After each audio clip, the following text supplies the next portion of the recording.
इस मानवा की शुरुआत में हम एक आदमी को चलते हुए देखते हैं। वो बहुत ज्यादा अजीब तरीके से चल रहा था, फिर एकदम से वो अपने घुटनों पर गिर जाता है। उसके मुंह में से खून निकलता है। लोग वहाँ पर उसको देखकर हैरान थे, आखिरकार इसको हुआ क्या है। वो लोग उसके पास जाते हैं, भाई साहब क्या आप ठीक हैं? और एकदम से हमें उसकी शक्ल दिखती है। उसकी आंखें लाल, मुंह और नाकों पर खून लगा हुआ और पूरे शरीर पर नसें ही नसें दिखने लग गई थी। और एक ही सेकंड में वो अपने सामने वाले बंदे की गर्दन पर बाइट कर लेता है। वो इतनी जोर से बाइट करता है, वहाँ उसके कंधे से खून चारों तरफ फैलने लग जाता है। हर किसी के फोन में नोटिफिकेशन लगती है इमरजेंसी अलर्ट मैसेज की, और उसमें लिखा हुआ था central disaster and safety counter measures headquarters. नई एपिडेमिक आ चुकी है, मैडमैन डिसीज, और ये बहुत ही तेजी से फैल रहा है पूरे सियोल मेट्रोपॉलिटन एरिया के अंदर। और आपको सलाह दी जाती है कि आप अपने घर से बाहर ना निकले। उस फोन के ऊपर किसी का पैर पड़ता है और वो फोन उछलने लगता है, क्योंकि अब बहुत ज्यादा देर हो चुकी थी। हर जगह ज़ोंबीज फैल चुके थे। लोग अपनी जान बचाते हुए भाग रहे थे। लोगों को कुछ समझ नहीं आ रहा था आखिरकार ये ज़ोंबीज कहाँ से आ गए।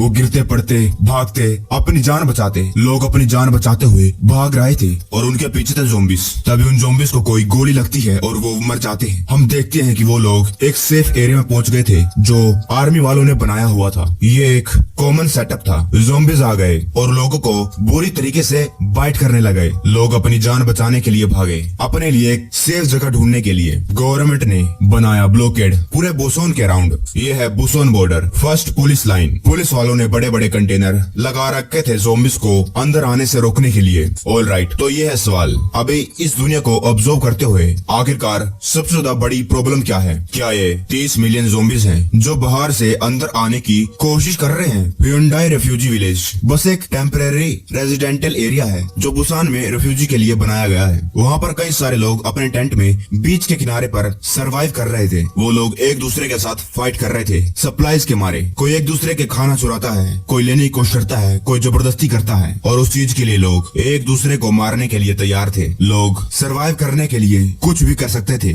फिर हम कुछ लोगों को देखते हैं, वो लोग मास्क पहने हुए थे और अलग ही इक्विपमेंट पहन रखे थे। वो लोग लोगों को मार रहे थे। वो बंदा कहता है, राइटर्स हम इस जगह को टेक ओवर कर रहे हैं, जल्दी करो। और वो बाकी सारे लोग उस ऑर्डर को मानते हुए सभी लोगों को मारने लगते हैं। वो किसी को भी नहीं छोड़ते हैं, बूढ़ा बच्चा आदमी औरत। और उस जगह से कुछ बिल्डिंग्स दिख रही थी जिसके ऊपर वाले फ्लोर पर लाइट जली हुई थी, और उन बिल्डिंग्स के अंदर थे अमीर पावरफुल लोग जो अपने पैसे और पावर के दम पर इस ज़ॉम्बी वर्ल्ड में ऐशो आराम वाली जिंदगी जी रहे थे। गवर्नमेंट अपने ही लोगों को अब बहुत समझने लग गई। नहीं, ये भी नहीं, रियल प्रॉब्लम है घर के बढ़ते दाम। घर के दाम आसमान छू रहे हैं। रेफ्यूज सिटी में एकदम से बहुत सारे लोग आ जाने के कारण जो घर के दाम है 100 गुना से भी ज्यादा बढ़ गए हैं। और होंडा डिस्ट्रिक्ट के अंदर 1 फुट एरिया 120 मिलियन वोन का मिलता है, और अगर घर को लीज पर लेना हो तो वो 47 टाइम्स ज्यादा एक्सपेंसिव है, और अगर घर को किराए पर लेना हो तो वो 30 गुना ज्यादा है। और जिनके पास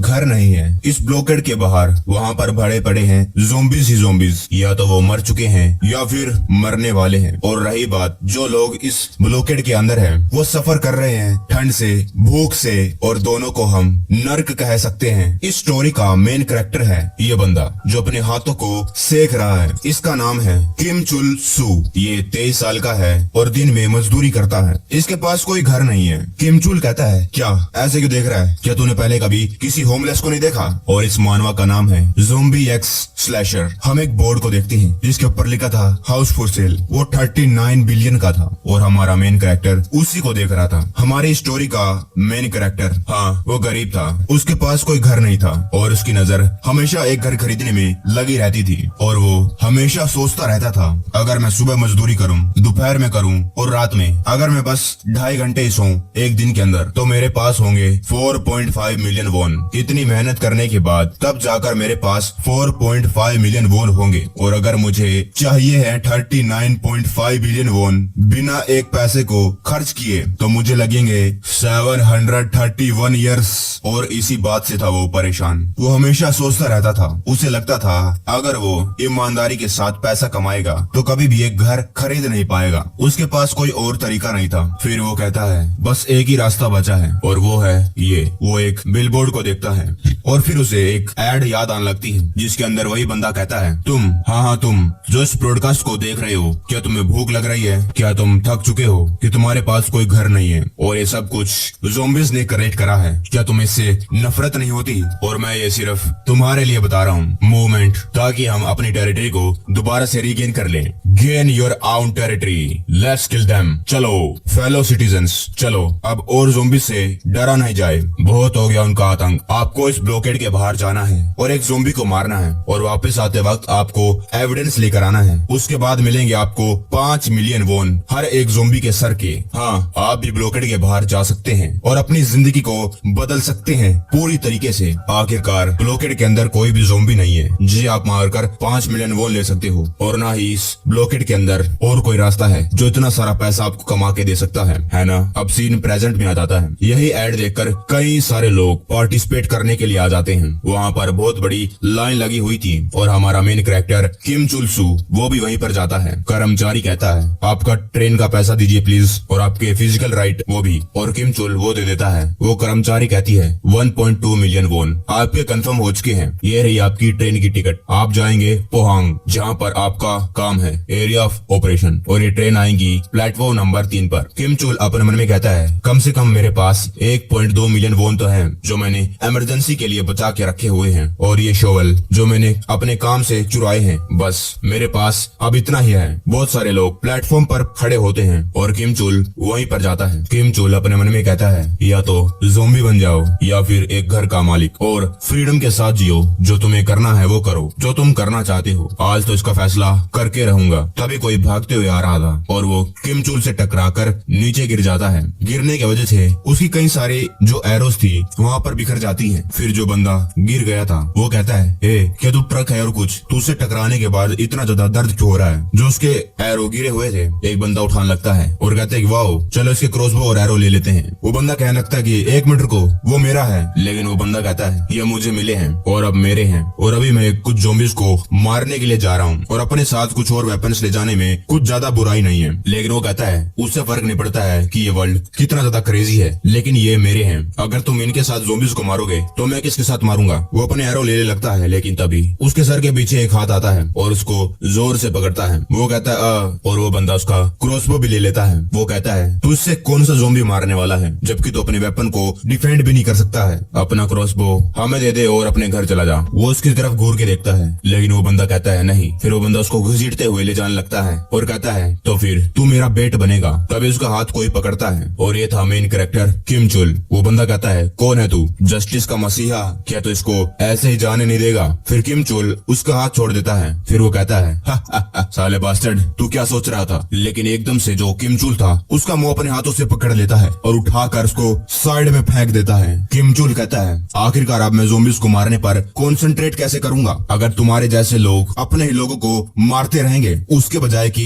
ज़ॉम्बीज़ को मारे, अभी अपने रास्ते हो लो। वो लड़का जो नीचे गिरा हुआ था उसे कुछ समझ नहीं आ रहा था। फिर वो खड़ा होकर कहता है, थैंक यू। किम चुल कहता है, थैंक यू कहने की कोई जरूरत नहीं है। मैं सोच रहा था कितना ज्यादा बढ़िया होता अगर मेरे पास कम से कम एक लॉन्ग रेंज वेपन होता। मैं इसको खरीद नहीं सकता था क्योंकि ये बहुत ज्यादा महंगा है, लेकिन आज मैं लकी हूँ। जो बंदा अभी उसको थैंक यू कह रहा था वो कहता है, क्या अभी उसने उसको बचाया नहीं बल्कि वो खुद इस क्रॉसबो को लेना चाहता है। किम चुल जिस बंदे ने एरो पकड़ रखे थे उसकी तरफ देखता है और फिर कई सारे मुक्के लातों की आवाज आने लगती है। वहाँ पर जो एक आर्मी वाला बंदा खड़ा था वो कहता है कि वहाँ पर क्या आवाज हो रही है? दूसरा फौजी उसको रोकता है और कहता है, उनको छोड़ दो, अपनी एनर्जी को उन पर वेस्ट मत करो, जबकि वो लोग बाहर जाने वाले हैं। ये सारे के सारे बुसान के गरीब लोग हैं, वो लोग बस सरवाइव करने की कोशिश कर रहे हैं, तुम्हें तो बल्कि दया दिखानी चाहिए। किम चुल ने उन दोनों का मार मार कर कचूमर बना दिया था और वो अपनी ट्रेन में चढ़ने लगता है। वो फौजी कहता है, ये लोग एक्साइटेड है क्योंकि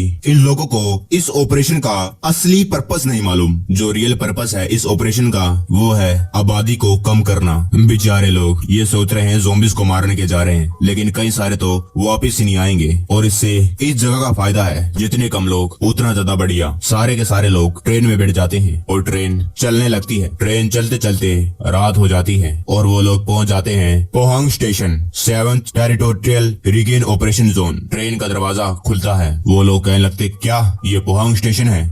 ज़ॉम्बीज़ कहाँ पर है और सोल्जर्स कहाँ पर है? अब हमें क्या करना है? जो किम चुल चुल था वो भी वहीं पर था और वो लड़का अपना क्रॉसबो और एरो लेने की उससे कोशिश कर रहा था। और तभी एक स्पीकर से आवाज आने लगती है, मैं अनाउंस करता हूँ participants 7th movement regain territory के। लोग कहने लगते कि क्या इतना ज्यादा लाउड स्पीकर एकदम से, क्या ये लोग पागल हैं? ज़ोंबी साउंड सुनकर आ जाएंगे क्या? इन लोगों को इस बात का मालूम नहीं। स्पीकर से आवाज आती है, थैंक यू फॉर ऑल यहाँ पर आने के लिए। जैसे कि आप लोग जानते हैं बुसान के अंदर पॉपुलेशन बहुत ज्यादा बढ़ चुकी है और इसीलिए हमने ये कंक्लूजन निकाला है कि हमें जो पॉपुलेशन है उसे कम करना है लैंड के अकॉर्डिंग। और इसीलिए और एकदम से जो स्पीकर था उससे बहुत ही ज्यादा तेज आवाज निकलने लगती है, यहाँ तक कि जो वहाँ पर लोग खड़े थे वो भी अपने कान बंद करने लगते हैं। उनसे भी आवाज सहन नहीं हो रही थी, इतनी ज्यादा तेज लाउड आवाज बज रही थी। लोग कहने लगते कि शिट ये क्या हो रहा है। और जब वो अपनी आंखें आगे करके देखता है वो शॉक हो जाता है क्योंकि वहाँ पर कई सारे ज़ॉम्बीज उस आवाज को सुनकर उनकी तरफ बढ़ रहे थे। और स्पीकर से दोबारा आवाज आती है, बुसान और गवर्नमेंट आपके सैक्रिफाइस को याद रखेंगे।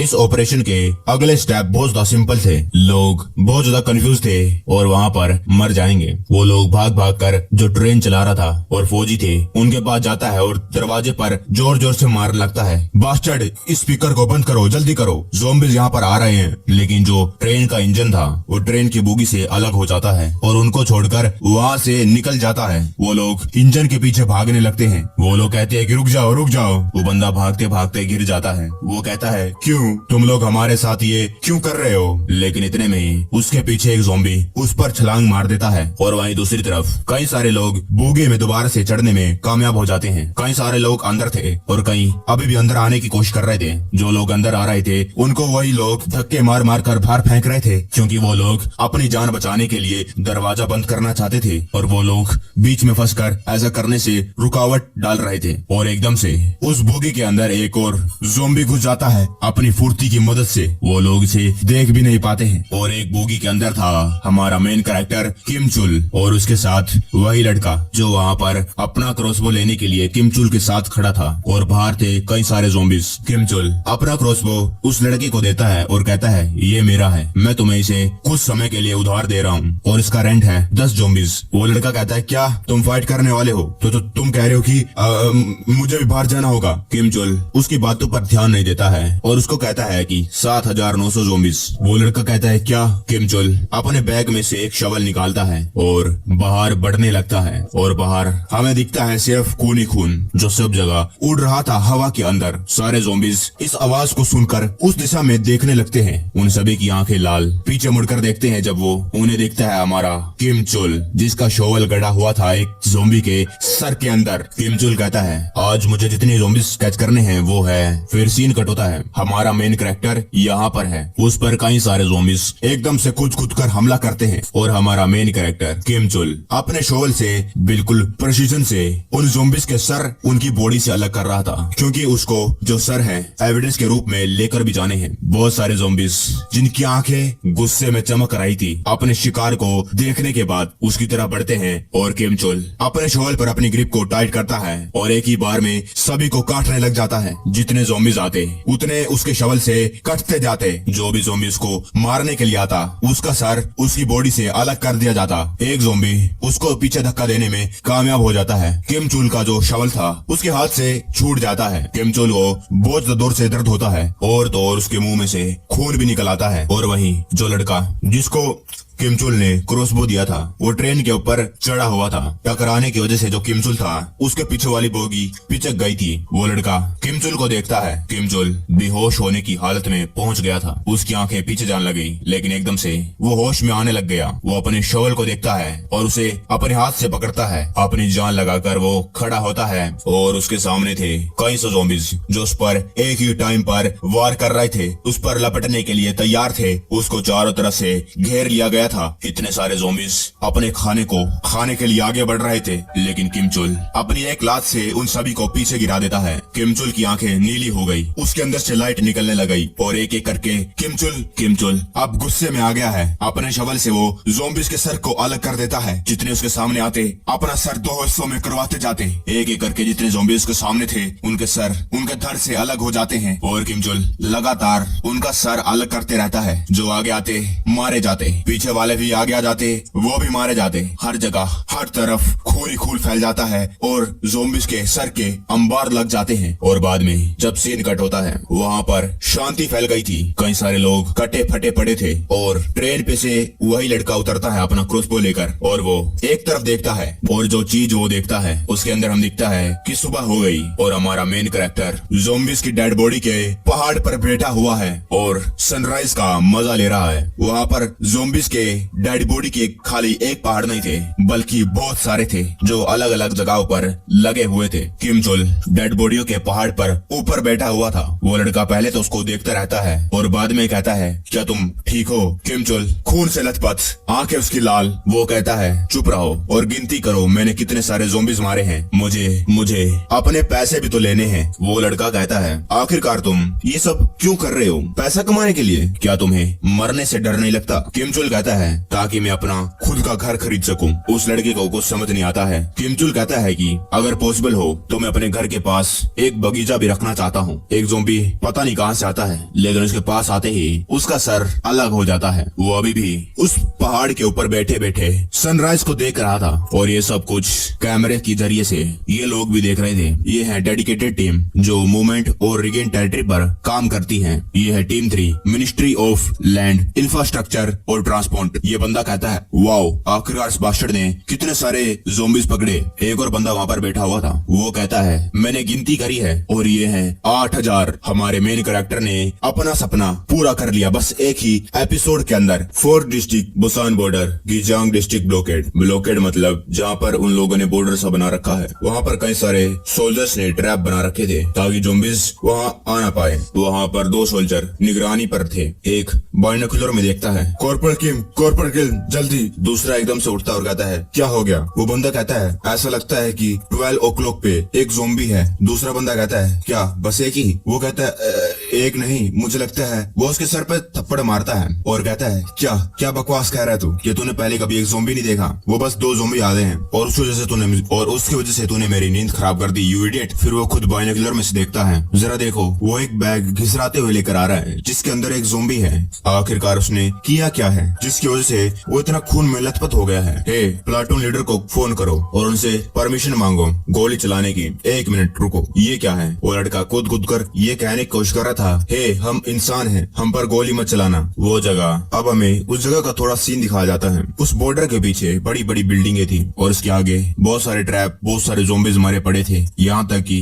गिनती नहीं की जा सकती थी। फिर सीन कट होता है मिनिस्ट्री ऑफ लैंड, ट्रांसपोर्ट और मैरिटाइम अफेयर के रिसेप्शन रूम में, और उसके अंदर हमारा मेन कैरेक्टर बैठा हुआ था, किम चुल सू, और उसके साथ वही लड़का। डिपार्टमेंट के लोग बताते हैं कि तुमने टोटल 8021 ज़ोंबीज पकड़े हैं और 5 मिलियन वॉन हर एक ज़ोंबी के सर के, तो टोटल अमाउंट हुआ। उसके सामने एक बंदा सूटकेस रखता है और उसको खोलता है जिसके अंदर थे पैसे। वो बंदा कहता है, टोटल अमाउंट हुआ 40 बिलियन 105 मिलियन वॉन, लेकिन इससे पहले वो पैसे ले पाता। वो बंदा कहता है, लेकिन उससे पहले आप पैसे लें, हमारी एक रिक्वेस्ट है, प्लीज, जो भी ये टेरिटोरियल रीगेन ऑपरेशन है, इसकी इन्फॉर्मेशन आप किसी को शेयर मत कीजिएगा। और फिर वो लोग उसके अंगूठे के फिंगरप्रिंट लेने लगते हैं। दूसरा बंदा आते हुए कहता है, टीम लीडर, ये कोई छोटा मोटा अमाउंट नहीं है, क्या हमें इसको सच्ची में ये देना होगा? वो टीम लीडर कहता है, ये क्रेजी बास्टर्ड अकेला है जिसने इतने सारे ज़ोंबीज को मारा है, ये मत भूलो। अगर हम इसको पैसे नहीं देंगे तो किसे मालूम आगे क्या होगा, क्या हो सकता है। और वो ये सब कुछ उस बैग को देखते हुए कह रहा था जिसके अंदर थी उन सारे ज़ोंबीज की नाक, और वो ये प्रूफ के रूप में लेकर आया था कि उसने इतने सारे ज़ोंबीज मारे हैं उनकी नाक काटकर। वो टीम लीडर कहता है, पहले तो हम इसको इसके पैसे देंगे और उसके बाद इसको हमें ही ये लौटाने होंगे और हमें इससे टैक्स भी तो लेना है। वो अंगूठा लगा रहा था। टीम लीडर कहता है, क्योंकि ये ड्यूटी है एक सिविल सर्वेंट की, टैक्स भरना। बाद में वो दोनों बाहर आ जाते हैं और किम चुल सू अपने साथ रखे हुआ था 4 सूटकेस बैग के भरे हुए। बाद में वो लड़का कहता है, मिस्टर, अब आप कहाँ पर जाओगे? लेकिन वो किम वहीं पर अपने बैग को रखता है और उसमें से एक बंडल निकालता है और कहता है, ये है 30 मिलियन वॉन, और जो क्रॉसबो तुमने उससे उधार लिया था उसके पैसे मैंने काट लिए हैं और अब से हमारे रास्ते अलग हैं। उस लड़के को कुछ समझ नहीं आ रहा था। किम चुल अपना बैग उठाता है और कहता कहता है अब से मेरा पीछा मत करना, और वो वहाँ से जाने लगता है। वो लड़का वहीं पर खड़े रह जाता है। उसे कुछ समझ नहीं आ रहा था। फिर उसको चिल्लाकर कहता है घर, तुम्हें घर ढूंढना है ना, और जब तुम एक खरीद लोगे तो प्लीज मुझे इनवाइट करना, मैं तुम्हारे लिए एक गिफ्ट भी लेकर आऊंगा। वो 39.5 बिलियन वॉन खर्च कर देता है। वो बुसान में सियोसन के पास में एक बंगला खरीद लेता है जिसमें एक छोटा सा बगीचा भी था। वो ओनर उसको कहता है वेल अब से ये घर तुम्हारा है। किम चुल अपने घर के पास जाता है, दरवाजा खोलता है और घर को निहारने लगता है। वो अपने मन में कहता है अब से मैं हैप्पीली जीऊंगा, लेकिन अगर ये ऐसे ही खत्म हो जाता तो कहानी बहुत ज्यादा अनइंटरेस्टिंग हो जाएगी। जब वो अपना पहला कदम घर के अंदर रख रहा था उसे नहीं मालूम था कि फ्लोर पर एक कील गड़ी हुई है और तब तक बहुत ज्यादा देर हो चुकी थी। वो देखता है कि उसके पैर में एक कील चुभ गई है और खून आने लग गया है। वो अपने मन में कहता है काला खून। सीन पास्ट में जाता है। जो टीम लीडर था वो कहता है कि ओ ये डिस्गस्टिंग बैग और शोल तुम्हें यहीं पर छोड़कर जाने पड़ेंगे, क्योंकि जो ऑब्जेक्ट ज़ोंबी के खून से लते पते हैं वो एक सिक्योरिटी थ्रेट है। सीन प्रेजेंट में आ जाता है। किम चुलसू उन लोगों को गाली देता है साले, क्योंकि वो समझ गया था कि ये काम उन्हीं का है और इस सुई के अंदर लगा हुआ था ज़ोंबी का खून जो वो वहाँ पर छोड़ कर आया था। उसकी शरीर की नसें एक एक करके बाहर निकलने लगती है। उसकी नसों में खून और ज्यादा तेजी से जाने लगता है। नसें बड़ी हो जाती हैं। उसको पसीना आने लगता है। उसकी हाथों की नसें लाल हो गई। उसके सर पर नसें दिखने लग गई और उसकी आंखें ज़ोंबी की तरह लाल हो गई।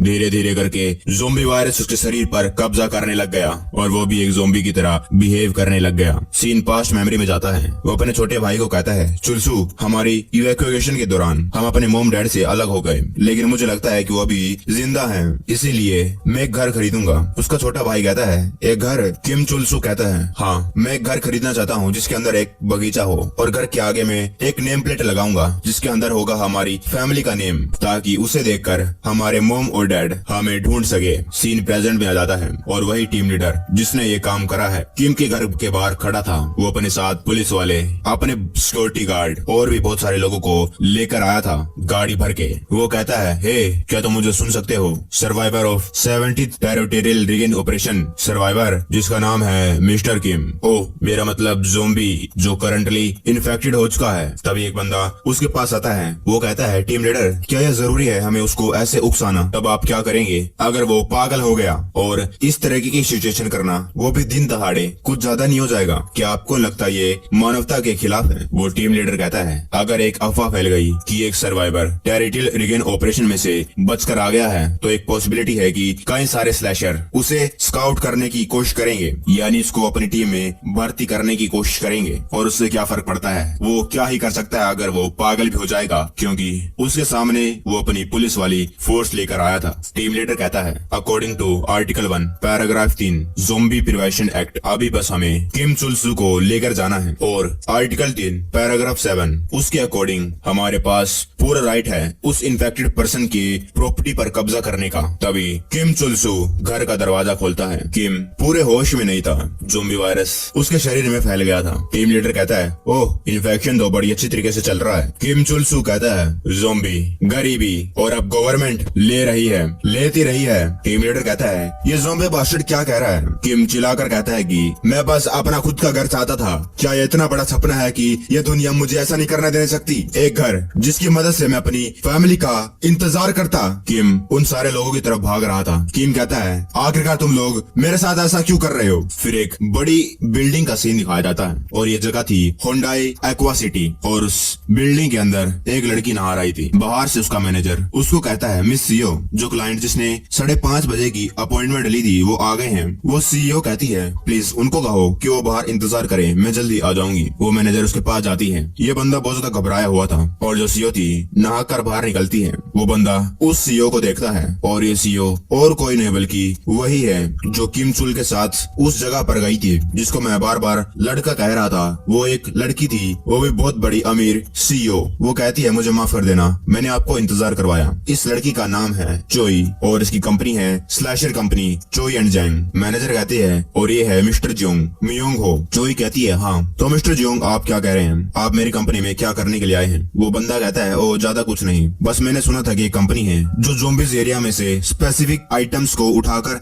लेकर आ सकती है। चोई कहती है अच्छा तो आप सही जगह पर आए हैं। चोई एंड जैंग एक कंपनी है जो स्पेशलाइज है ज़ॉम्बीज़ को हैंडल करने में। ये कंपनी है एक्सपर्टीज कई सारे वेरियस टास्क के अंदर, जैसे कि ज़ॉम्बीज़ एरिया को क्लियर करना, कलेक्टिंग आइटम, या फिर लोगों को जो ज़ॉम्बी एरिया में फंस चुके हैं। मेरे अंडर कई सारे स्लैशर हैं जो ज़ॉम्बीज़ को पकड़ने में माहिर हैं। मैनेजर उसको एक बुक सी देता है, उसके अंदर उसको लिखता है 5.12 billion won, 16.2 billion won, 78.2 billion won. वो अपन मन में कहता है ये तो कुछ ज्यादा ही महंगा है। मैनेजर उसको बताता है जो अमाउंट है ये फिक्स है और जगह के हिसाब से और आप क्या चाहते हैं उसके हिसाब से, जो आप आइटम ढूंढ रहे हैं उसके हिसाब से पैसे डिसाइड होते हैं। चोई कहती है और ये कुछ ज्यादा ही महंगा होगा, एक 200 किलो का स्टील सेफ्टी बॉक्स को जो कि एक ज़ॉम्बी से भरी हुई सिटी के अंदर फंस चुका है वहाँ पर जाकर उसको लेकर आना, और आप कैलकुलेट कर सकते हैं आखिरकार ये अमाउंट क्या होगा। वो बंदा कहता है कि ये मैंने इसके बारे में पहले कभी नहीं सुना कि कमीशन फीस भी देनी होती है। अभी करंटली मेरे पास बस 1 बिलियन वॉन है कैश के अंदर। चोई अपना कप रखती है और कहती है सेक्रेटरी पार्क, क्या आपने पहले से प्लान कर रखा था एक गरीब भिखारी को मेरे यहाँ पर लाने के लिए? मेरा टाइम वेस्ट करवा दिया, क्यों ना तुम इसे तुरंत धक्के मार के बाहर फेंक दो। वो बंदा कहता है एक मिनट रुको, एक मिनट, लेकिन वो 50 बिलियन वॉन से भी ज्यादा का वर्थ करता है। ज़ॉम्बी एपिडेमिक से पहले मैंने कुछ मजे में ही कॉइन्स खरीदे थे और कुछ ही सालों में जो डॉलर है और वॉन दोनों के दोनों कोलैप्स कर गए, लेकिन जो वो कॉइन्स थे बहुत ज्यादा 1000 गुना से भी ज्यादा ऊपर जा चुके हैं। मुझे बस वो हार्ड ड्राइव चाहिए है जिसके अंदर वो कॉइन्स हैं, और उसे बेचने के बाद जितना भी प्रॉफिट होगा मैं तुम लोगों को भेज दूंगा। चोई खुश हो जाती है और कहती है अच्छा ऐसी बात है क्या? वो बंदा कहता है हाउएवर जो ये स्लैशर है इनके प्राइस कुछ ज्यादा ही है, क्या कोई सस्ता वाला नहीं है? चोई कहती है अच्छा सस्ता वाला, हाँ एक नया न्यूकमर है जिसके अंदर मैं बहुत ज्यादा इंटरेस्टेड हूँ, मैं इससे पूछने की कोशिश करूंगी। वो बंदा कहता है एक नया न्यूकमर? फिर उनके बाद में मीटिंग पूरी हो जाती है। वो कहता है कि प्लीज थैंक यू, मेरा अच्छे से ख्याल रखना। वो वहाँ से चला जाता है। मैनेजर कहती है न्यूकमर मैंने तो पहले इसके बारे में कभी नहीं सुना। मिस आप रिगेन ऑपरेशन में तो गई थी है ना, क्या आपको वहाँ पर कोई मिल गया? चोई कहती है मैं वहाँ पर एग्जैक्टली ढूंढने के लिए तो नहीं गई थी, लेकिन अभी मुझे जाने की जरूरत है। प्लीज प्रिपेयर, मेरे लिए चीजें प्रिपेयर करो, मुझे अपने कपड़े बदलने हैं। हाँ सैंगसू, उस बॉडीगार्ड के पास आजकल कुछ ज्यादा रिक्वेस्ट नहीं है ना? मैनेजर कहते हैं कि हाँ मैं उसको तुरंत अरेंज करती हूँ। चोई कहती है कि और हाँ टिश्यू भी प्रिपेयर करो हाउस वार्मिंग पार्टी के लिए। सीन प्रेसिडेंट में जाता है। किम कहता है कि तुम लोग मेरे साथ ये क्यों कर रहे हो? एक कहावत है कि लोगों को ऐसी हालत में पहुंचाना चाहिए कि उनके पास तुम्हें नुकसान पहुंचाने के अलावा कोई और चारा ना बचे। एक सिंगल रूल है जो सोल्जर्स और पॉलिटिशियन के बीच में फैला हुआ है ब्लॉकेड को बनाने के बाद, यहाँ तक कि एक चूहा वो भी कॉर्नर हो जाता है जब भी वो कहीं और देखता है, क्योंकि तुम्हें खुद नहीं मालूम आगे क्या होने वाला है। किम उन पर हमला कर देता है और एक बंदे को गिराकर उसके ऊपर चढ़ जाता है। सबकी ये देखकर हालत खराब हो गई थी। जिस बंदे के ऊपर किम कूदा था वो कहता है ये ज़ॉम्बी बास्टर्ड। वो किम को वो डंडा मारता है, लेकिन आज इन लोगों ने लाइन को क्रॉस कर दिया है। किम अपन मन में कहता है हाँ मैं इन्फेक्टेड हूँ। फिर उसके अंदर का ज़ॉम्बी जाग जाता है और उस बंदे की गर्दन पर बाइट कर लेता है। वो दर्द के मारे चिल्लाने लगता है और बाकी जो वहाँ पर लोग खड़े थे ये देखकर हैरान हो गए थे। सबके पसीने छूट गए, अंदर से वो कांपने लग गए। फिर वो लोग उसको कहते हैं जल्दी करो, इसको दूर करो। वो लोग उसको पकड़ते हैं, उसको दूर करने लगते हैं, लेकिन वो कहाँ रुकने वाला था। बहुत ज्यादा देर हो चुकी थी। उसने तो बल्कि उस सामने वाले बंदे की गले की नस भी फाड़ दी थी। फिर एक बंदा उसको उठाता है और दूर फेंक देता है जिसको उसने बाइट करा था।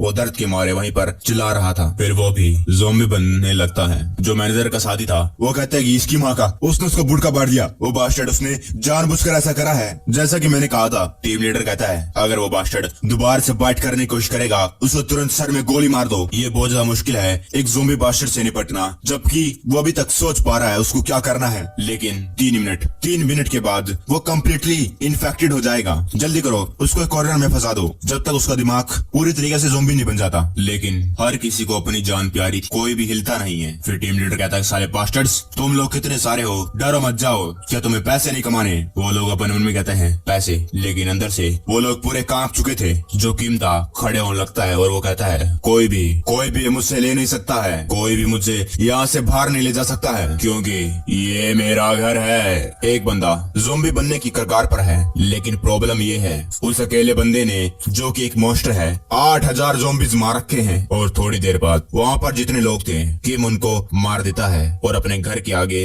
अपने घुटनों पर बैठा हुआ था। वहाँ पर कई सारे जो लोग उस मैनेजर के साथ और टीम लीडर के साथ आए थे, बहुत सारे लोग मारे गए थे और जो जिंदा थे वो थे बस ज़ॉम्बीज जो किम के काटने की वजह से इन्फेक्टेड हो गए थे। वहाँ पर तो लाश ही लाश पड़ी थी और जो टीम लीडर था जिसने ये सब कुछ किया था, और वहाँ पर जो टीम लीडर था वो पूरा कांप चुका था। टीम लीडर के साथ उसका मैनेजर, उसको एक ज़ॉम्बी काट रहा था। वो था खून से लथपथ। वो रोते रोते अपने टीम लीडर को कहता है, प्लीज मुझे बचा लो, लेकिन इतने में ही वो खुद भी एक ज़ॉम्बी बन जाता है। टीम लीडर कहता है, ये इसकी माँ का, वो बस एक था, वो बस एक बंदा था, लेकिन चीजें क्यों ऐसी चीजें हो गई। उस गाड़ी के ऊपर कोई खड़ा था। वो कहता है कि वाओ क्या नजारा है, वाओ क्या नजारा है। वो मैनेजर देखता है इस बंदे को, फिर उससे कहता है, कौन हो तुम। वो अपना बैग का बटन खोलता है और उसमें से एक मशीन से निकलती है। ये बंदा है चोई और जेंग स्लैशर कंपनी से क्लास बी का है सोंगसू द वेडिंग मशीन, और इसका किल काउंट है 77,890।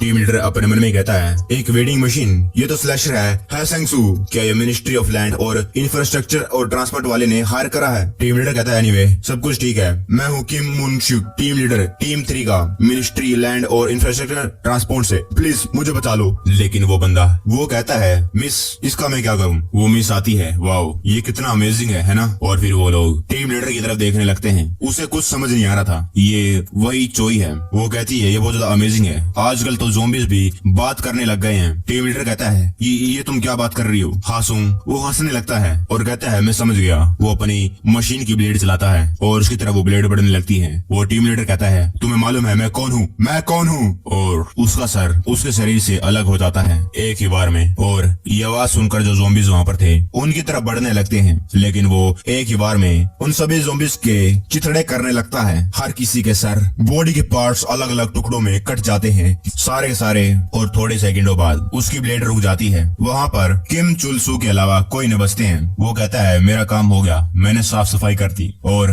घर के ओनर के बारे में क्या, इसकी आंखें धुंधली हो गई हैं। मुझे लगता है कि ये ज़ॉम्बी बनने वाला है। मुझे लगता है कि हमें ये फेलियर मानकर इसका गला काट देना चाहिए। चोई आती है और कहती है, एक मिनट रुको। चोई अपने मन में कहती है, मैंने ज़ॉम्बिफिकेशन को साइड में रख दिया था क्योंकि मैं चाहती थी पहले मैं सभी लोगों को खत्म कर दूं, लेकिन इसके अंदर बहुत ज्यादा huge amount of will power लगा, और अगर ये एक स्लैशर बन गया तो मैं इसको बहुत ज्यादा हायर प्राइस में बेच सकती हूँ। वो कहती है, ये मेरा है, और अगर तुम इसको हाथ लगाओगे तो तुम्हें इसके पैसे देने पड़ेंगे। वो कहता है, मैं नहीं देने वाला पैसे। चोई किम को देखती है और कहती है कि मिस्टर, क्या तुम मुझे सुन सकते हो। किम उसकी तरफ देखता है। उसे धुंधला धुंधला दिख रहा था, लेकिन फिर भी वो उसे थोड़ा थोड़ा देख पा रहा था। वो उसकी आवाज सुनता है, मिस्टर क्या आप जिंदा रहना चाहते हो। लेकिन किम अपने मुंह में से खून थूकता है। चोई कहती है, अगर तुम जिंदा रहना चाहते हो तो जवाब दो, तुम्हें जवाब तो देना पड़ेगा। किम हिम्मत जुटाते हुए कहता है, क्या तुम्हारा क्या मतलब, मैं एक ज़ॉम्बी बनने वाला हूँ, क्या तुम मुझे देख नहीं सकती। चोई कहती है, हम प्रोवाइड करते हैं सर्विसेज जिसके अंदर हम ज़ॉम्बी से डील करते हैं, और हम उन्हें कहते हैं स्लैशर। जैसे कि ये मिस्टर यहाँ पर इतनी दूर से आए हैं, जैसे कि मैं, जिसने फर्स्ट ऑपरेशन सर्वाइव कर रखा है। ये एक जॉब है जो सिर्फ चूजन लोगों को मिलती है, जो बहुत ज्यादा एक्सेप्शनल होते हैं ज़ॉम्बीज़ को पकड़ने में, जो सर्वाइवर्स होते हैं टेरिटोरियल रीजन ऑपरेशन के। ये बहुत ज्यादा हाई इनकम जॉब है, और तुम्हें कंपनी से रिक्वेस्ट मिलेगी, वॉरलॉर्ड, पॉलिटिशियन, एक्सेट्रा एक्सेट्रा, वो लोग रिक्वेस्ट कर सकते हैं टेरिटरी को खाली करवाने में तुम्हें बहुत सारा बोनस मिलेगा। किम कहता है, क्या तुमने सुना नहीं, मैंने क्या कहा, मैं एक ज़ॉम्बी बनने वाला हूँ। वो अपने पॉकेट में से कुछ निकालती है। मुझे ये चोई नहीं लग रही है। वो कहती है, अगर तुम कहो कि तुम जिंदा रहना चाहते हो तो मैं तुम्हें ठीक कर सकती हूँ, लेकिन बदले में इस दवाई का पैसा चुकाना पड़ेगा। एक स्लैशर बनके मैं तुमसे दोबारा पूछती हूँ, अगर ये एक नर्क की दुनिया है और अगर तुम्हें किसी का कुत्ता बने रहना है, क्या तब भी तुम जिंदा रहना चाहते हो। किम कहता है, जिंदा, और उसके मुंह में से दोबारा से खून निकलने लगता है। वो हासू कहता है, ये कितना ज्यादा फ्रस्ट्रेटिंग है, क्या इस दुनिया में कोई मरना चाहता है, लगा दो सुई, क्या फर्क पड़ता है। और सुई लगाने के बाद जब वो केमिकल उसके शरीर के अंदर जाता है, वो एकदम से वहाँ पर बेहोश हो जाता है। वो कहती है, उप्स, मुझे लगता है अब मेरा तुम्हारे ऊपर एक उधार है। वो बंदा कहता है कि वो तुम तो बड़ी रूथलेस हो, इस सिचुएशन में भी एक कॉन्ट्रैक्ट साइन करवा रही हो, वो भी ऐसे जब वो बेहोश है। वो कहती है, ये जो मेडिसिन मैंने इसको दी है इसकी कीमत है 500 मिलियन वॉन, और लोग पैसा देने से पहले ही आते हैं, उससे फर्क नहीं पड़ता है कि कितने लोग हैं। ये एक कॉमन सेंस है अगर हम 500 बिलियन वॉन के बारे में बात कर रहे हैं। वो कहता है, हाँ, आखिरकार आजकल पैसे के बारे में कौन पागल नहीं है। एनीवे, तुम कुछ ज्यादा ही पैथेटिक बास्टर्ड हो, और मुझे लगता है ये मरने से तो बेहतर ही होगा। किम अपनी आंखें खोलता है, वो एकदम से उठ जाता है। तभी जो गाड़ी चला रहा था ड्राइवर, वो कहता है, अच्छा तो तुम उठ गए। किम खांस रहा था। किम कहता है, तुम कौन हो, मैं कहाँ पर हूँ। वो ड्राइवर कहता है, तुम्हारा मतलब कहाँ पर, ये एक टैक्सी है। वो छोड़ो, तुम्हें कितना कुछ याद है। किम कहता है, कितना, मैं पोहांग गया था, वहाँ पर मैंने कई सारे ज़ॉम्बीज़ मारे, फिर मैंने एक घर खरीदा, और उसे याद आ जाता है कि वो तो इन्फेक्टेड हो गया था। वो अपन उन्हें कहता है कि मैं तो इन्फेक्टेड था। आखिरकार वो अपने आप को चेक करने लगता है। वो देखता है मैं तो ठीक हूँ। ड्राइवर कहता है फ्यू, तुम्हारी मेमोरी गायब नहीं हुई, चलो अच्छी बात है। क्या तुम्हें वो सिल्वर हेयर वाली लेडी याद है? फिर वो याद करने लगता है। उसने कहा था कि क्या तुम जिंदा रहना चाहते हो? कि अपना सर पकड़ता है और कहता है वो जिसने मास्क लगा रखा था, मुझे अच्छे से याद है जब मैं इन्फेक्टेड हो गया था, मैं अपने घर के अंदर था। वो ड्राइवर टैब की तरफ इशारा करता है। अगर तुम्हें अच्छे से याद नहीं है तो इसके अंदर एक वीडियो है, तुम्हारे हर सवालों के जवाब इसके अंदर मिल जाएंगे इस वीडियो को देखने के बाद। और मैं से ज्यादा कोई डिटेल एक्सप्लेनेशन नहीं दे सकता हूँ क्योंकि अभी मुझे गाड़ी चलाने पर ध्यान देना है। वो लोग शहर के बाहर आ गए थे, सेफ जोन के बाहर। वहाँ पर कई सारे ज़ोंबीज थे, सड़ी खड़ी गाड़ियाँ और ज़ोंबीज वहाँ पर मंडरा रहे थे। तब इसकी गाड़ी के आगे एक ज़ोंबी आ जाता है। जो वो ड्राइवर था बहुत ही ज्यादा स्किल था। लगता है ज़ोंबीज आने से पहले वो ड्रिफ्टिंग करता था, सांप की तरह घुमाकर ज़ोंबी से वो गाड़ी ले जाता है। और अंदर बेचारे किम की हालत खराब हो गई थी, बार बार लेफ्ट राइट टकराने की वजह से। हिम्मत करके वो टैबलेट पर उंगली लगा देता है। जिसके बाद वीडियो चालू हो जाती है। उसमें वही सिल्वर बाल वाली लेडी कहती है हेलो मिस्टर, मैं हूँ चोई एजियोंग, तुम्हारा स्लैशर इंस्ट्रक्टर आज का। किम अपन हमने कहता है ये यहाँ पर क्या कर रही है? वो कहती है वेल, आखिरकार एक स्लैशर क्या होता है? जैसा कि मैंने पिछली बार बताया था, ये वर्ड है उन लोगों के लिए जो ज़ोंबीज को हैंडल करने वाली सर्विस को प्रोवाइड करते हैं, जो इस काम में स्पेशलाइज हैं। ये लोग एक्सेप्ट करते हैं रिक्वेस्ट को क्लाइंट से और बदले में वो मांगते हैं टेरिटरी, कलेक्ट आइटम या फिर सर्वाइवर्स को रेस्क्यू करवाना और भी कई सारे स्पेसिफिक टारगेट्स और भी बहुत कुछ। अब तुम सोच रहे होगे कि आखिरकार हमारी सर्विस लेने का क्या फायदा जबकि सोल्जर्स और गवर्नमेंट हैं ऐसा काम करने के लिए? वाओ, बढ़िया सवाल है और इसका जवाब है सप्लाईज की शॉर्टेज, या फिर जो गवर्नमेंट है ऐसे काम नहीं करना चाहती है। ज़ोंबी एपिडेमिक के टाइम पर जो गवर्नमेंट है उनके बहुत सारे सप्लाईज लॉस्ट हो गए। जो गोलियां बनाने वाली फैक्ट्री थी उसके अंदर गोलियां और गन पाउडर खत्म हो गए। उनके पास इक्विपमेंट तो थे लेकिन गोलियां नहीं। और अभी उनके पास जितनी सप्लाई है उनसे तो वो जो ब्लॉकेड के बाहर ज़ोंबीज है उनको खत्म करने के लिए भी काफी नहीं है। इसीलिए गवर्नमेंट ने ये डिसाइड करा कि वो लोग इस जगह में जो बेकार भरे हुए लोग हैं, मतलब जो गरीब हैं, जो अमीरों के कोई काम नहीं आते हैं, उनका इस्तेमाल करके उनको खत्म कर दिया जाए, उनसे छुटकारा पा दिया जाए। और इसीलिए उन लोगों ने ये एड चला रखी थी कि एक ज़ोंबी हेड के बदले मिलेंगे 5 मिलियन वॉन। और उन लोगों में से जो ज़ोंबीज को बहुत ही बढ़िया तरीके से हैंडल करते हैं उन्हें हम हायर करते हैं और उन्हें हम कहते हैं स्लैशर्स। और तुम, मेरा मतलब मिस्टर, अब से इस इंडस्ट्री के पार्ट हो। किम अपन हमने कहता है क्या मैं कैसे हो गया? ये साली कमीनी, इसके मन में जो आ रहा है वो बस बकती जा रही है। वो कहती है तुम नहीं करना चाहते हो है ना? हाँ, तुम ऐसा क्यों करोगे जो तुम करना नहीं चाहते हो? लेकिन मिस्टर तुम्हें मेरा कर्जा भी चुकाना है। किम कहता है कर्जा? कौन सा कर्जा? कैसा कर्जा? जो वो लड़की थी चोई, वो अपना मुक्का जोर से दीवार पर मारती है और कहती है ऐसी बकवास बातें मत करो। यू मिस्टर, जब तुम ज़ोंबी बनने वाले थे तो तुमने एक मेडिसिन का इस्तेमाल करा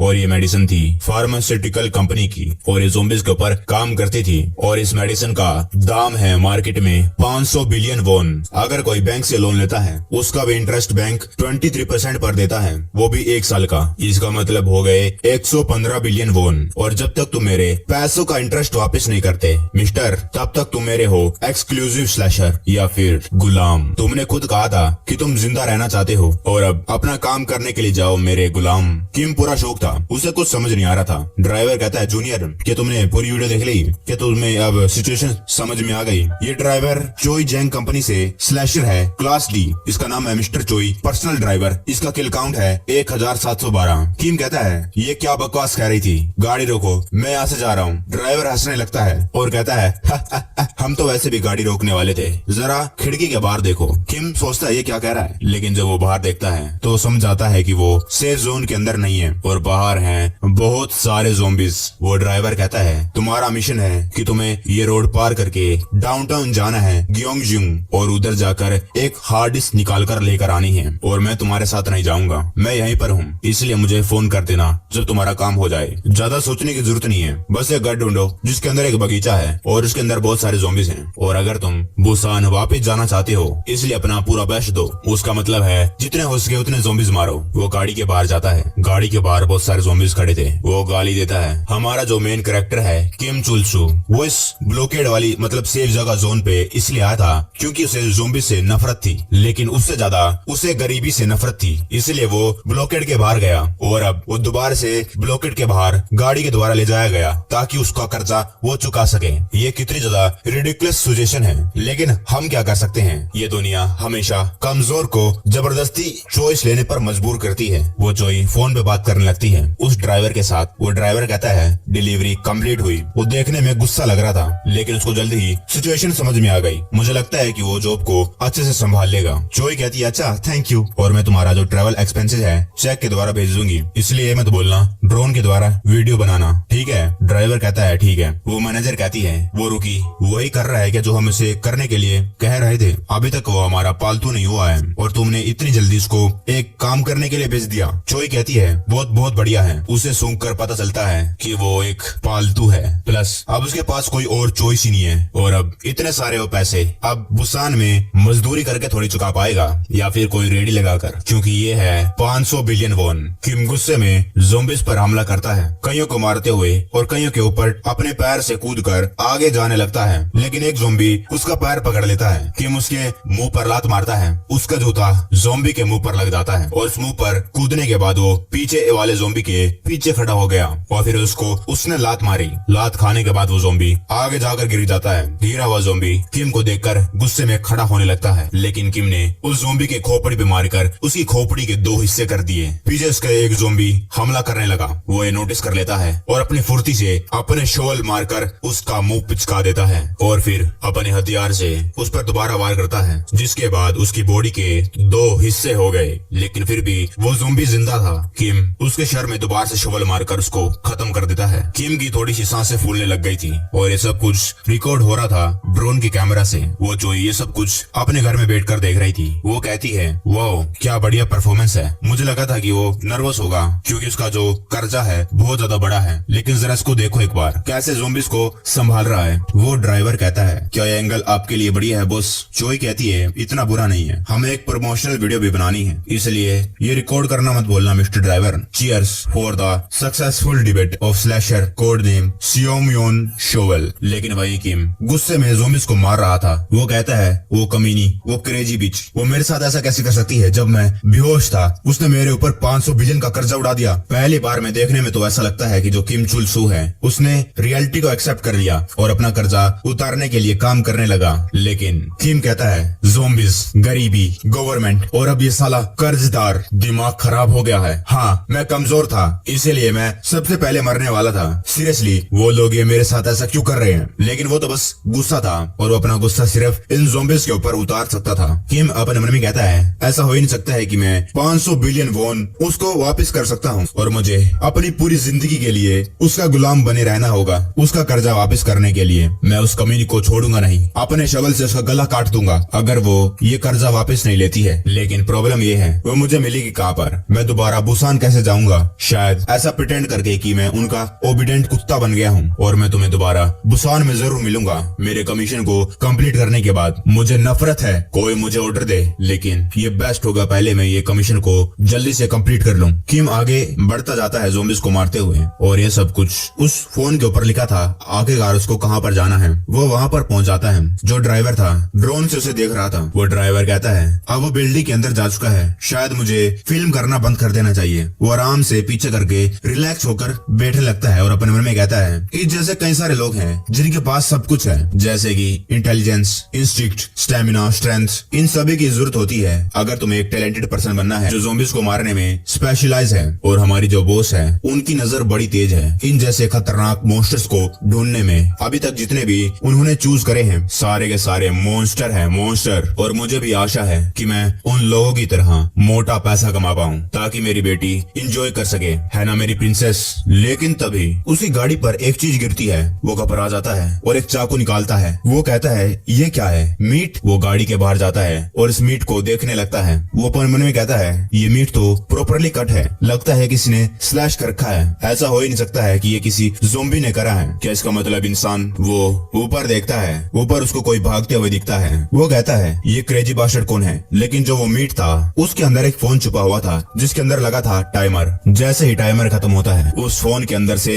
अलार्म बजने लगता है। वो ड्राइवर घबरा जाता जाता है और उसके आसपास जितने भी ज़ॉम्बीज थे ये आवाज सुनकर उसके पास भागते हुए आने लगते हैं। वो ड्राइवर गाली देता है और वहीं दूसरी तरफ किम वो भी, क्योंकि उसको हार्ड डिस्क लेकर जानी थी और उसके सामने पड़े थे कई सारे कंप्यूटर्स। उसे नहीं मालूम था कौन सी हार्ड डिस्क लेकर जानी है। फिर गुस्से में वो आसपास की चीजें तोड़ने लगता है और वो कहता है ये ज़ॉम्बी एपिडेमिक पहले हो गई, इससे पहले मैं कंप्यूटर क्लास ले पाता। जो किम था वो एलिमेंट्री स्कूल ड्रॉप आउट था। उसे समझ नहीं आ रहा था आखिरकार उसे क्या मालूम आखिरकार हार्ड डिस्क क्या होती है। 30 मिनट के बाद किम पूरा थका हुआ था। उसने बहुत सारा सामान भर लिया था। एक अपने पीछे झोले में 2 बैग उसने अपने दोनों हाथों में भर रखे थे। वो जितना कुछ ले सकता था उसने हर कुछ ले लिया। किम कहता है वो गैस मास्क नहीं, वो कमीनी कुत्ती कर्जदार, मैं तुझे छोड़ूंगा नहीं। उसकी इतनी हिम्मत, मुझसे ऐसे काम करवा रही है, मैं उसको सच्ची में मार दूंगा। हेलो वो आइटम, ये जो भी तूने कहा था मैंने ले लिया है। हर एक चीज एक जैसी दिख रही है इसलिए मैंने सब कुछ पैक कर लिया है और मैं तुझे सीरियसली मार दूंगा अगर तूने मुझे ये कहा जहाँ तूने मुझे उतारा था वहीं पर आ जाऊं। वो ड्राइवर जवाब दे, तू जवाब क्यों नहीं दे रहा है? लेकिन वही दूसरी तरफ जो ड्राइवर था उसका जो मोबाइल था वो गाड़ी में ही था और वो ड्राइवर था गया मर। उसे कई सारे ज़ॉम्बीज खा रहे थे। वो कई सारे ज़ॉम्बीज को मारने में कामयाब तो हो गया था लेकिन आखिरी में वो इतने सारे ज़ॉम्बीज को मार नहीं पाया और उनका खाना बन गया। और गाड़ी के पास हम किसी शेड को देखते हैं। वो गाड़ी में वही वॉकी टॉकी पे देखता है। उसके अंदर से आवाज आ रही थी, मैंने कहा मुझे आइटम मिल गया इसलिए यहाँ पर आ जाओ। वो बंदा वो कहता है ये पक्का ही यहाँ ग्योंगजू में मजे लेने के लिए तो आया नहीं होगा। जैसा कि मैंने सोचा था वो यहाँ पर कुछ आइटम कलेक्ट करने के लिए आए हैं, तो चलो हमें भी चलना चाहिए उस आइटम को लेने के लिए। वो अपने बैग में से एक और मीट निकालता है। इस आदमी का नाम है पार्क सेंगचुल। ये बंदा चोई कंपनी में पहले एक स्लैशर रह चुका है। वो दोबारा से फोन को टाइमर लगाकर मीट के अंदर डालने लगता है। ये बंदा पहले स्लैशर रह चुका है क्लास सी का, द फैंटम, और इसका किल काउंट है 2037। ये पहले एक स्लैशर था लेकिन अब लोगों को हंट करता है जैसे कि वो ज़ॉम्बीज हैं। और जिस वजह से ये जाना जाता था कि एक स्लैशर है क्योंकि ये बहुत ज्यादा सस्ता था और सीन पास्ट में जाता है। चोई कहती है thank you for your hard work इस महीने के लिए मिस्टर फैंटम। फैंटम कहता है ये तो चोई कहती है कि तुमने इस महीने कुछ ज्यादा नहीं किया और जो भी तुमने कुछ किया वो एक जॉइंट कमीशन था जिसके अंदर कई सारे और स्लैशर भी थे। और तुम्हें मालूम है जॉइंट कमीशन में हमें कस्टमर को डिस्काउंट भी देना पड़ता है और उसके ऊपर हमारी कंपनी का कट टैक्स लगाकर तो फाइनल अमाउंट हुआ 5 बिलियन वॉन। फैंटम अपने गुस्से में उस चेक को मसल देता है। चोई जोर से पैसों को टेबल पर मारती है और कहती है मिस्टर फैंटम अपनी क्लास को रेज करो अगर तुम्हें पैसे कमाने में कोई दिक्कत हो रही है और इतना काफी है क्लास सी के लिए। जाओ कुछ डेंजरस काम करो, मैं तुम्हारा अगले महीने के लिए इंतजार करूंगी। वो चुपचाप वहाँ से चला जाता है और ये था नतीजा। वो अपनी क्लास को सी से ऊपर ले जा नहीं पाया और वो खुद जानबूझकर जो चोई कंपनी वाले स्लैशर थे उनको मारने लग गया। वो चुपके से किम को देख लेता है। वो गुस्से में ये कहते हुए जा रहा था मैं तुझे छोड़ूंगा नहीं साले ड्राइवर, मैंने कहा था कि यहाँ पर आजा, मेरे फोन का जवाब नहीं दे रहा है। वो फैंटम वहाँ पर चुपके से उसको देखते हुए कहता है कि सब कुछ कमीशन्ड आइटम है। वो अपने हाथ में मीट ले रखा था जिसके अंदर वो 48 सेकंड का अलार्म लगा देता है। किम ये चिल्ला रहा था मैं उस क्रेजी बिच को छोड़ूंगा नहीं। फैंटम कहता है कि ये सब कुछ कमीशन्ड आइटम है, मैं उस क्रेजी बिच को छोड़ूंगा नहीं और साथ ही साथ पैसे भी कमाऊंगा इन कमीशन्ड आइटम को बेचकर। एक तीर से 2 निशाने, इसीलिए मैं ये करना बंद नहीं कर सकता हूँ। वो उस मीट को किम के मुंह पर फेंक देता है। किम कहता है मीट के अंदर था फोन जिसका अलार्म बजाता है। वहाँ पर जितने ज़ॉम्बीज खड़े थे किम की तरफ भागते हुए आने लगते हैं। ये अलार्म की आवाज सुनने के बाद किम कहता है आज तो दिमाग खिदाई हो गई, कितना खराब दिन है। सीन कट होता है, हम फैंटम को देखते हैं। वो एक मोबाइल शॉप में गया और कई सारे मोबाइल उठाता है, अपनी बैग में उड़ा लेता है। जो ज़ॉम्बीज होते हैं वो आवाज से बहुत ज्यादा आकर्षित हो जाते हैं। फिर वो मीट को उठाता है और उनको काटता है। नहाने के बाद वो एक सूट पहनता है क्योंकि जो ज़ॉम्बीज होते हैं वो आवाज के साथ स्मेल से भी आकर्षित हो जाते हैं। खाली आवाज नहीं है जिनसे वो अपने टारगेट को ढूंढते हैं बल्कि वो स्मेल करके भी अपने टारगेट तक पहुंच सकते हैं। फिर वो अपने ऊपर एक लिक्विड डालता है ताकि जो ज़ॉम्बीज है उसे उनका टारगेट समझकर उसके पीछे न चले जाएं। अगर दूसरी भाषा में कहा जाए अगर तुम अपनी बॉडी के जो स्मेल है उसे कंट्रोल कर सकते हो तो तुम बन जाते हो इनविजिबल और तुम ऐसा करके ज़ॉम्बीज को अपने ओपोनेंट के ऊपर भेज सकते हो और तुम खड़े रहोगे सेफली साइड में। किम कहता है इसकी माँ का ये मीट भी, और इसके अंदर से आवाज क्यों आ रही है, क्या ये चाइना का माल है? वो मीट को उठाता है, उसके अंदर से एक फोन निकलता है। जो फैंटम था ऐसा काम इसलिए करता था ताकि वो ज़ॉम्बीज को मार सकता था बिना 1 इंच भी हिले, क्योंकि जो उसके ओपोनेंट होते हैं वही ज़ॉम्बीज को मार देते थे और ऐसे वो अपना काम करा करता था। कई सारे आवाजें लगती है। फैंटम कहता लगता है ये तो गया, यहाँ तक कि क्लास ए का स्लैशर वो भी इतने हजारों ज़ॉम्बीज से बचकर भाग नहीं सकता है। कैसे ज़ॉम्बीज का ढेर उसके ऊपर जमा हो गया है।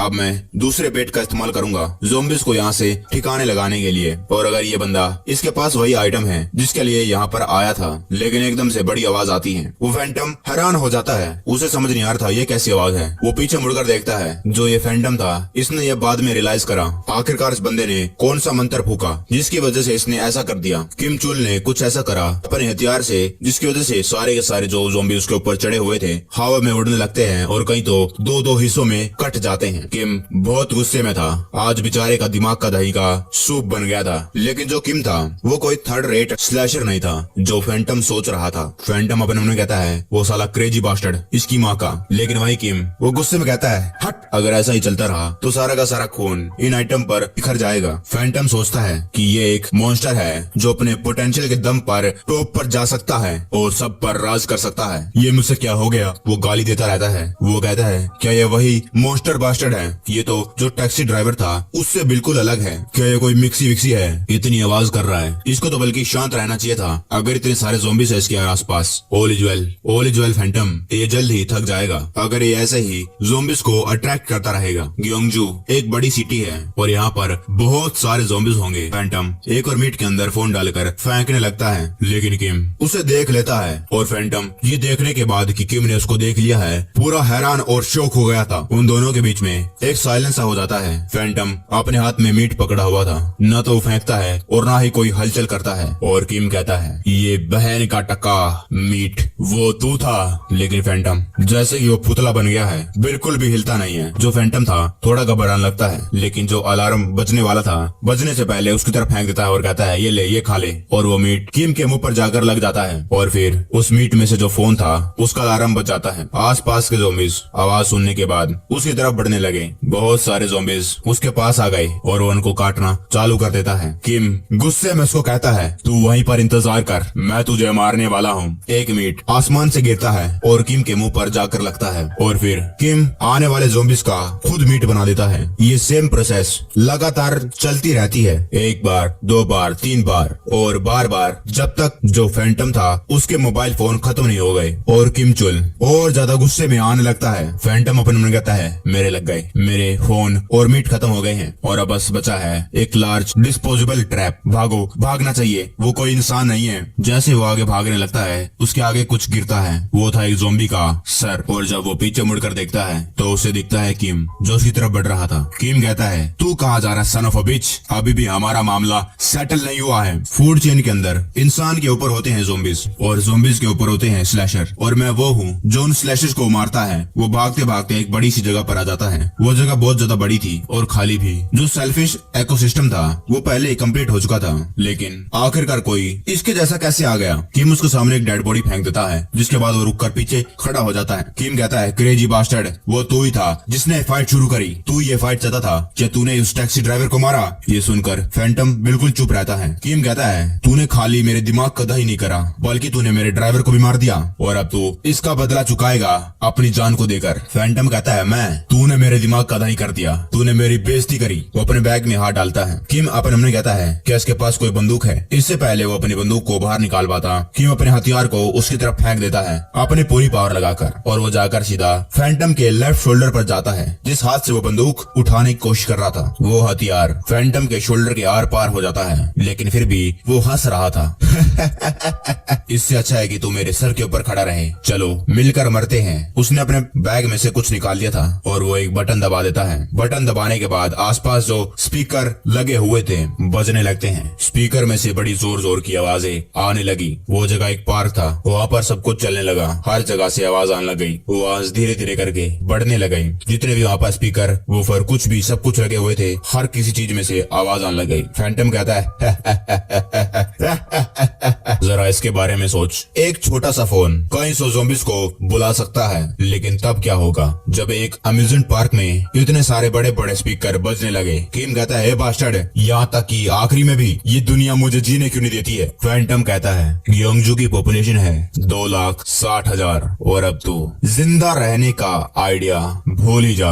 वहाँ पर बहुत सारे ज़ॉम्बीज़ आवाज सुनने के बाद उनकी तरफ बढ़ने लगे। तभी कोई और वहाँ पर आता है। वो कहता है तुम में से कौन है सियोमयोन शोवन? शोवल। किम को कुछ समझ नहीं आ रहा था और ना ही फैंटम को। वो फिर से कहता है, क्या तुम दोनों बहरे हो? मैंने कहा, स्योमयून शोवल कौन है, तुम या तुम? ये कोई बूढ़ा सा इंसान था जो उनकी तरफ बढ़े जा रहा था। किम अपने मन में कहता है, ये दादाजी यहाँ पर कैसे आए? नहीं, उससे ज्यादा बड़ी बात यह है, ये यहाँ पर कर क्या रहे हैं? वो बूढ़ा वहाँ पर खड़ा हो जाता है और कहता है, तुम में से कौन है स्योम शोवल? वहाँ पर अभी भी लगातार स्पीकर में से आवाज आने लग रही थी। जैसे ही वो बूढ़ा बोलता, तुम में से कौन है स्योम शोवल, तभी स्पीकर में से आवाज आती है। फिर वो चुप हो जाता है। वो बूढ़ा दोबारा से बोलता है, तुम में से कौन है? फिर से स्पीकर में से आवाज आती है। वो बूढ़ा कहता है, आखिर किसकी इतनी हिम्मत जो एक बूढ़े को बोलने से रोक रहा है? वो अपना हथियार निकालता है और एक स्लैश में ही आसपास के सारे स्पीकर दो हिस्सों में कर देता है, जितने भी आसपास लगे हुए थे। ये देखकर किम और फैंटम दोनों कुछ समझ नहीं पा रहे थे। वो बूढ़ा दोबारा से कहता है, गुस्से में चिल्लाकर, तुम में से वो क्रेजी बास्टर्ड कौन है जिसको चोई के पैसे देने हैं? मेरा जवाब क्यों नहीं दे रहा है? ये बंदा भी एक स्लैशर है चोई की कंपनी से। इसकी क्लास है ए, इसका नाम है किम चिल सैम, कोड नेम है कैंग टाइगोन ओल्डमैन और किल काउंट है 1,12,700। किम अपना हाथ उठाता है और कहता है, मुझे लगता है कि वो मैं हूँ। सीन कट होता है। वही बुढ़ा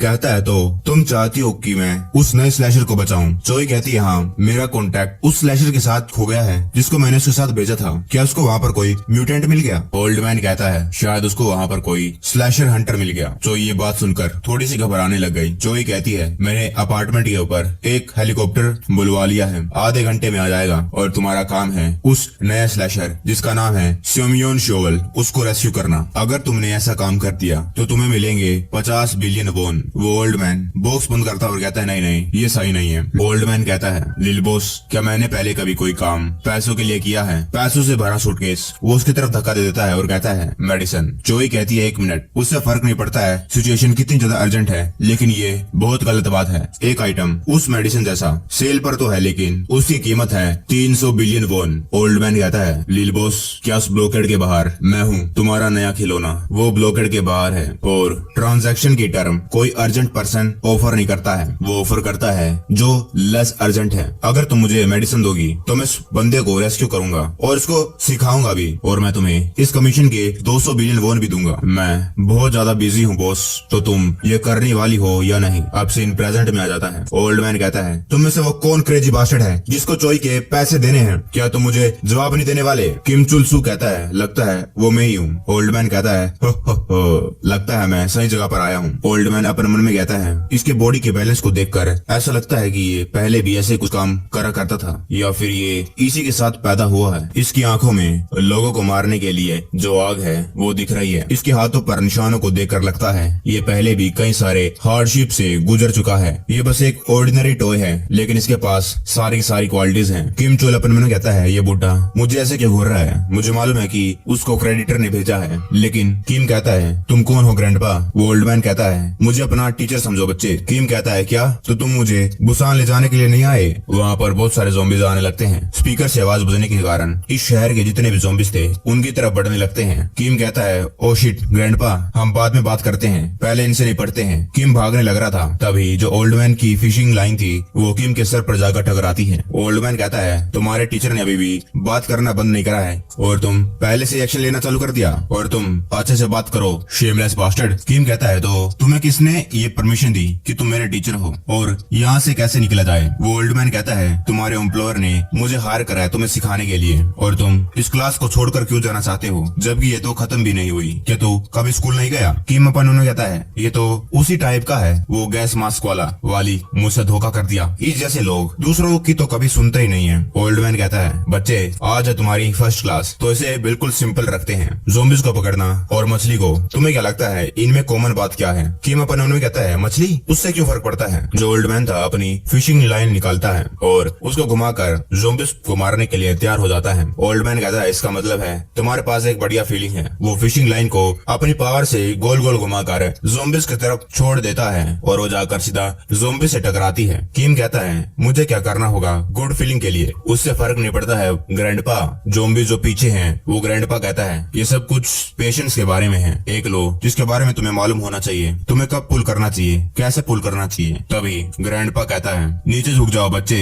किम को कुछ समझ नहीं आ रहा था, लेकिन जो फिशिंग लाइन थी उसे आते हुए देखकर किम नीचे झुक जाता है और जो ग्रैंडपा था अपनी फिशिंग लाइन को घुमाने लगता है ब्लू एनर्जी के साथ। वहाँ पर जितने भी ज़ॉम्बीज थे उनके अराउंड फिशिंग लाइन घूम जाती है। किम ये देखकर शौक था। उस फिशिंग लाइन ने कई सारे के गले काट दिए और एक ही वार में जितने भी उनके ज़ॉम्बीज सामने खड़े थे कम से कम 200-400 होंगे, उन सभी के सर उनकी बॉडी से अलग हो गए, वो भी सिर्फ एक ही वार में 1 मिनट के अंदर। उतना काफी नहीं था। जो फिशिंग लाइन थी कई सारी वहाँ पर बिल्डिंग्स थी, उनके भी आर पार जाती है जिससे वो बिल्डिंग वो भी टूट कर नीचे गिरने लगती है। किम उसको कुछ समझ नहीं आ रहा था। वो ग्रैंडपा को कहता है आखिरकार आपने एक ही वार में कितने सारे मार दिए। ग्रैंडपा कहता है वेल ये 30 मीटर तक गया था तो मुझे लगता है मैंने कम से कम एक ही बार में 1000 तो मार ही दिया होंगे। किम अपने मन में कहता है 1000 एक ही बार में, 12 नहीं, 20 नहीं, 1000। ये बुढ़ा बस वही कह रहा है जो ये कहना चाहता है, लेकिन ये वो है अपनी एबिलिटी से जो पैसों को कमा सकता है। तभी कोई आवाज आती है तुम्हारा क्या मतलब, तुमने सब कुछ साफ कर दिया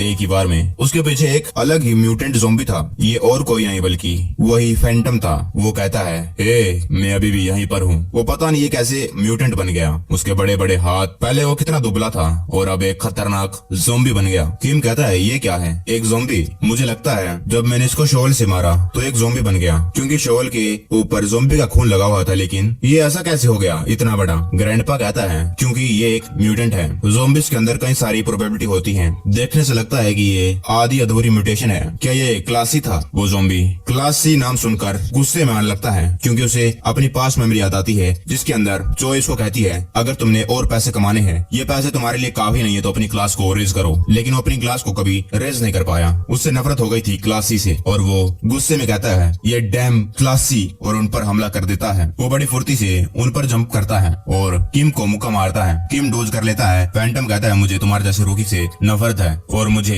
एक टॉप क्लास स्लैशर से भी नफरत है जैसे कि कैंग टाइकोंग। सो इससे पहले मैं अपनी कॉन्शियसनेस खो दूं मैं तुम लोगों को मार दूंगा। किम कहता है ये तो क्या कह रहा है, मुझे कुछ समझ नहीं आ रहा है क्योंकि तुझे कुछ बोलना ही नहीं आता। फैंटम कहता है ये बास्टर्ड। वो अपना मुक्का किम को मारने के लिए चार्ज करता है। किम अपने मन में कहता है ये बाकी ज़ॉम्बी से बड़ा है, फास्टर है, क्या मैं इसको संभाल पाऊंगा? वो फैंटम उसको जोर से मुक्का मारने लगता है, लेकिन उसके हाथ के रास्ते में ही 2 टुकड़े हो जाते हैं। वो ये देखकर शौक था और किम भी। ओल्ड मैन कहता है मुझे याद आया क्योंकि मुझे हिट लगी थी। क्या हम पहले मिल चुके हैं जब हम स्लैशर हुआ करते थे? तुम्हारा नाम फैंटम था है ना? वो एक डरपोक बच्चा जो व्हाइट सूट पहनकर घूमा करता था। तुम ज़ॉम्बीज के सामने नहीं आना चाहते थे। तुम एक नोटी बच्चे हो। तुम चुपके से उनके पास जाते, उनकी चीजें चुरा लेते जब बाकी स्लैशर ज़ॉम्बीज से फाइट कर रहे होते हैं। और उतना काफी नहीं था तो तुम बन गए स्लैशर हंटर और अब तुम एक म्यूटेंट बन गए। तुम बहुत ज्यादा अनग्रेटफुल मोरन हो। लेकिन फैंटम को तो बड़ा गुस्सा आ रहा था। वो गुस्से में उसके पास जाता है और उस पर अपने लेफ्ट हैंड से